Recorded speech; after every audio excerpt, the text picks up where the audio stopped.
What if they were wrong about everything?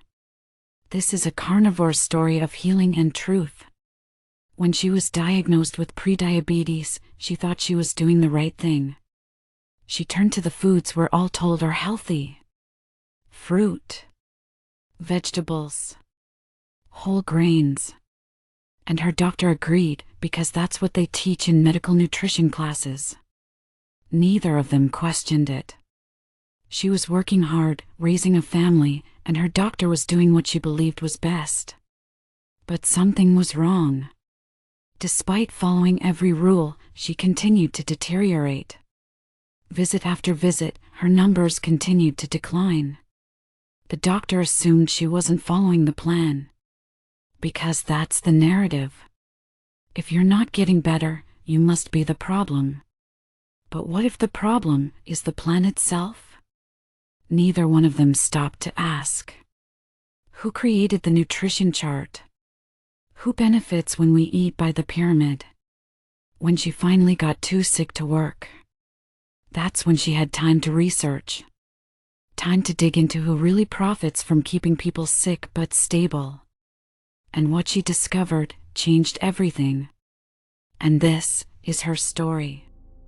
So, my health issues started about over 3 years ago, and it actually took me over a year before I decided to go to a doctor, because I just wasn't used to going to doctors. I hadn't been sick other than my anxiety and depression, so I did take care of that. However, I had been feeling for over a year. I'd started feeling like tingling sensations in my feet and in my hand, but it wasn't very severe. So I guess that's why it took me so long to decide to actually go to the doctor. So I finally went to the doctor. So when I finally went to the doctor, because it had gotten worse over the year, when I finally went to the doctor, she told me that I had these things. Listen up. Now, outside of my anxiety and depression, which I had been caring for, and I had actually been on medication for that for over 10 years. So remember that, because you're going to hear something about what happened with my anxiety and depression. So she said I had high blood pressure, I had fatty liver, I had prediabetes. Now, I'm one of them chicks that don't believe in taking pharmaceutical medication. I didn't even really want to take an aspirin. I was into like herbal things all my life. So before I left there, she said, basically, you're a fatty. Okay, she didn't say it exactly like that. She said I needed to lose weight to get my pre-diabetes under control.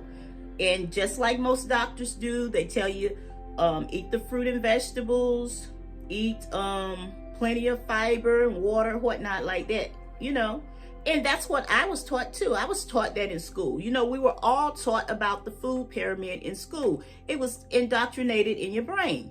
So I left there, and I was convinced that I was not going to ever get on high blood pressure pills. I was not going to be on diabetic medication. I was not going to be on any statins. So I directly went to the store from my doctor's office. Went to the store, got all the fruit and vegetables I could eat. I went on the fruit and vegetable vegan diet, 50% raw. I did juicing and everything. I even bought organic fruit and vegetables. I mean, at least that's what I thought, you know. So anyway, the first week of me being a vegan and eating 50% raw food, it was amazing. It was totally amazing. It was like I got so much energy back into my life, right? And you know, like we just talked about it, everything is interconnected. And so I started getting energy. I started cleaning up and doing a few things.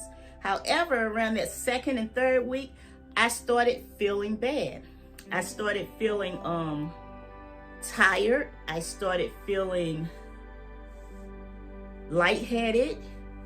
And I started thinking, well, maybe, you know, I might be losing weight too quickly on this fruit and vegetable diet, you know? So I was still trying to figure out why I was sick, and I was getting sicker and sicker. So the anxiety got worse. I mean, really, really bad, to the point that I would wake up in, you know what they call night sweats? I would wake up that way. as time went on, it took 3 months before this one thing happened that I'm going to tell you about. So I wrote down some of the issues that I was dealing with. You know, I was dealing with the high blood pressure, the fatty liver, the pre-diabetic, diabetes, and anxiety and depression before I even went on the vegan diet. So some of the things that happened after I went in those 3 months that led up to this happening, I started having poor concentration, lightheadedness, excessive sweating. I mean excessive sweating. The anxiety got extremely bad, and the depression even came back. I had not had the depression in so many years because I was on medication. So even that came back. The neuropathy, what I know now was neuropathy, and I told you I felt the tingling in my fingertips and my toes. It got so worse till it was moving up my leg and up toward my arms. So that got worse. Insomnia. I was not able to sleep. That was over the top. Now, I will tell you that with the anxiety and depression, I also took medication for sleeping as well. So after I started the vegan diet, the sleeping was like, I was just not able to sleep. It was so horrible after it got close to that 3rd month before I ended up in the hospital. It was so bad till at night I would lay in my bed, and because of the tingling sensations and that pain that you would have in your legs and your hands, I couldn't sleep, could not sleep at all. But in the morning time, I would feel like I needed to have some sun. And in hindsight, now I know that my body was craving, my mitochondria was craving for sunlight, you know. So what I would do is I would get up out of the bed after having slept all night. I would make a pallet that, in fact, right down here, I would make a pallet down in the floor and open the curtains so I could get some sunlight. And I would lay down there praying that I could get some sleep. It was horrible. It was like every 3rd day, my body would actually be so tired, it would shut down. And I would fall asleep. And I would wake up in this anxiety, craze, kind of sweating sensation. Look at the clock, it's only been 30 minutes after I thought that I'd been asleep for a long time.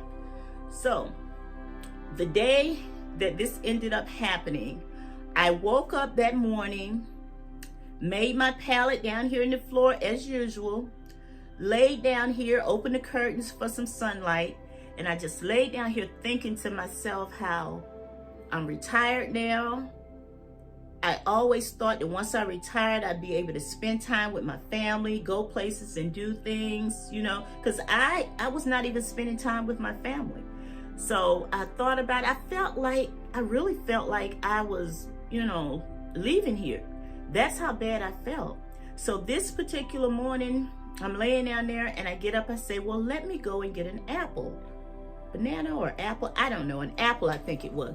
So I went downstairs and I got an apple. I ate the apple and came back upstairs, laid back down on that pallet, couldn't sleep, started feeling the sensations going up my fingertips and hands, which now I know in hindsight that it was sugar. You know, it was the sugar in the fruit, you know, that was actually spiking my sugar level. Didn't know it that now. Before, I didn't know anything about that. So I ate that apple and I said, couldn't sleep, so I got up and I went outside and sat on the balcony, and something just told me to leave the door open. So I left the door open. Thank God I did. My daughter was all the way downstairs. So I'm sitting there on the balcony, and all of a sudden I start sweating profusely. I mean, just sweat running off my body. Then I start shaking uncontrollably and I lose my breath. I'm breathing heavy and I call for my daughter, and she ends up having to take me to the hospital. So now I'm in the hospital. You know, I was in the hospital all day, and they told me, this is what they told me, you know, they run the tests and stuff while you're there and everything, you know. So they told me that it was probably something I was eating. So I'm thinking, something I'm eating? I eat better now than I've ever ate in my life. I'm eating all vegan, 50% raw. What are they? I'm thinking they're just trying to say something to get me out of there, right? So I go home. Once I get home, my daughter decides that she's gonna cook breakfast for dinner, right? And I'm too tired to fix anything, so I don't fix anything. So she brings me some bacon and eggs, right? So I eat the bacon and eggs, It's not gonna hurt me one day, So I ate the bacon and eggs, and the next thing I know, I was waking up the next morning. And I'm thinking, what? I never sleep at night. I can't sleep at night. How did I just wake up the next morning, go to sleep all night? Not an hour, not 2 hours, all night. So I thought to myself, I was like, this is the indoctrination, you guys. I was like, oh, I know what it is. They must have put something in that IV bag when I was in the hospital. That's what I said to myself, because it didn't make sense, right? So that morning I woke up, I said, well, I'm gonna go downstairs to get a banana. So I go downstairs and I get me a banana, I eat the banana. Not even 10 minutes later, I'm feeling the tingling sensations, the pain running up my leg, my arm. And I'm like, what the frick is going on? Like, maybe I'm potassium, maybe I'm allergic to potassium, right? I'm trying to figure this out. And it was at that moment that I started keeping this notepad. I started keeping a notepad of everything that I ate, my blood pressure, my glucose, anything that I put in my body. That's when I started with my handy dandy notebook, right? And then I realized I started taking notes and trying to figure out what was going on. This just is crazy, So I decided that I knew one thing for sure. I knew that the morning that I came back from the doctor, well, not the morning, the evening that I came back from the hospital, I knew one thing. I knew when I came back from the hospital and I ate that bacon and eggs that my daughter fixed me, I was able to sleep that night. So when I was tracking everything, it was like everything I put in my body, it would, the same reactions. So I decided, well, I'm going to eat bacon and eggs. So I ate the bacon and eggs, and again, now the symptoms didn't go away that quickly, but it did help me to be able to sleep. And I couldn't understand this. So I decided, I'm like, this is not making sense. So I reached out to an alternative healthcare doctor, right, in my area. And the waiting list was 3 weeks. So my appointment was out for 3 weeks. And guess what I did? I ate bacon and eggs for 3 weeks because that was the only thing that made me feel a little bit better. So I'm eating the bacon and eggs, coming up onto my appointment. When I get to my appointment, I tell the doctor, this is what I say. I tell him, everything that happened. And I say, this is not making sense. I say, bacon and eggs is bad for you. Fruit and vegetables is good for you. But it's just the opposite. I don't know what's going on. So here's what he said to me. He said, don't think that your doctor's trying to hurt you. He says, your doctor only has a certain amount of nutritional health, and they tell you what they're taught. He says, if you're pre-diabetic, you don't need any sugar in your body. He says, the least amount of sugar, and I was eating all those fruits and vegetables, with the, they tell you that fructose not supposed to bother, fructose, saccharose, maltose, all those. I was eating a lot of fruit and vegetables, and I noticed that whenever I ate it, I would start feeling the pain. So he says, it spikes your sugar level. So that's why you're feeling that way. So this is what I learned from him. Now, mind you, I still didn't know anything about carnivore, right? So after he said that, he ran the lab work and stuff because, hopefully he was going to help me, get back on track and stuff. I had to pay out of my pocket because this was an alternative healthcare, over $500 for lab work. But that little bit of information that he gave me about not eating sugar when you're pre-diabetic, it was amazing. If I had to pay just for that, I would have. So once I came back home, I started doing research on YouTube, just like everybody else. That's where we get our information from, YouTube. And so that's when I ran into a whole carnivore community. Dr. Berry, Dr. Chafee, all of these people, and they're eating meat, just meat. Some of them were eating lion diets, OMAD diets. Some of them eating just red meat and salts. It just blew my mind. I didn't even know there was a carnivore community out there. And so that's when I said, okay, I like meat anyway. So I was still doing my bacon and eggs. I started introducing small amounts of different meat into my diet. And the first thing outside of the bacon and eggs was liver. I love liver. And then I found out later on down the line that liver is like a superfood in the carnivore community, right? So I just started eating all meat, and I was like, hey, I'm gonna do what's best for me, what makes me feel good, and I just still kept questioning why it is that the fruit and vegetables did what it did to me. And the only thing that I can think of in hindsight, and now that I've had, I've studied things and I've took the time to research things, is because, back in the day, the fruit and vegetables that we ate and our ancestors ate are a lot different than what we're eating now. Just because you buying organic and you think you're not buying GMO, these fruit and vegetables are GMO, they're genetically modified, they're crossbreed, engineered. It's not the same fruit and vegetables that it used to be. So I'm on my meat diet, I'm doing good, and some of these things are fading away, such as the first thing to leave was the excessive sweating. That went away. So I was good about that. And of course, the not being able to sleep went away. So all of these things, as I stayed on that carnivore diet, was healing. The first thing was the anxiety. I stopped having anxiety, and I was, I was talking to my doctor like every 3 months and stuff, right? And so she started cutting back on my medication at that time. So let me tell you about the anxiety, depression, and my doctor and whatnot, right? So, like I said, I was talking to her every 3 months, and she was tirading me off the medication, right? So my last appointment with her was a telehealth appointment, right? So I used to have anxiety so bad, I had to be on time for everything, perfection this, perfection that, if I have a doctor's appointment, I'm going to be on time. If it's a telehealth appointment, I'm going to sit right here until it's time. So this was my last appointment with her. I'm out in the street with my daughter, and so she calls me for my appointment, right? And so my phone is hooked to my car. So when she calls, I'm like, shh, everyone, So she calls me and she says, Miss Brenda, that's how she talked, right? She says, Miss Brenda, this is going to be the last time I see you. Now, if you want to see me and you feel you need to see me, right, you can always come back. Now, when she said that, my heart dropped.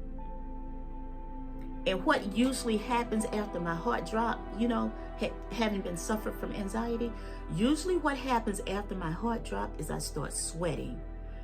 Then I start the loss of breath kind of thing, and then feeling like stuff is crawling through my body. That's the way my anxiety used to be. So my heart dropped, but nothing else happened, right?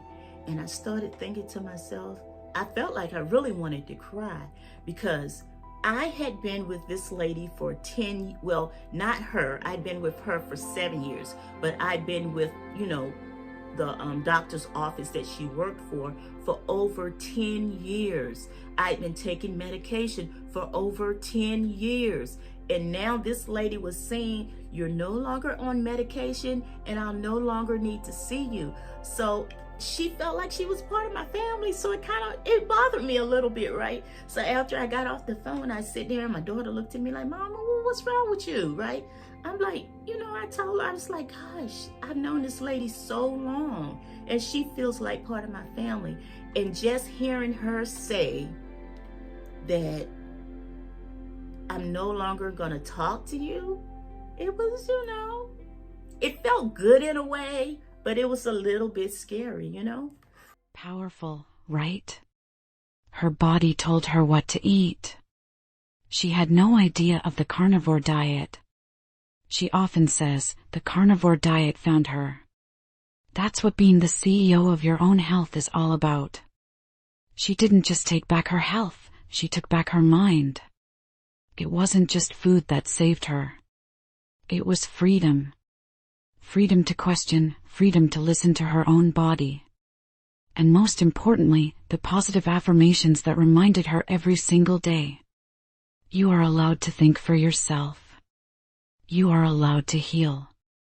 These are the very affirmations she spoke aloud when the world told her to stay quiet, to just take the meds, to follow the plan. But she chose a different voice, her own. Let's listen to the affirmations she used. I trust my body to guide me toward healing. I have the power to question what no longer serves me. I am not here to survive, I am here to thrive. The truth is not hidden, I am simply learning to see it. I let go of fear and reclaim my health on my own terms. My journey is valid, even when it looks different from the rest. I am not broken. I am awakening. If this made you pause and think, don't forget to like, comment, and subscribe for more thought-provoking content. We dive deep into the things we're often told without question. Ideas passed down from generation to generation. Doctor to patient, health guru to follower, without ever stopping to ask, what if they were wrong? Let's explore the truth together.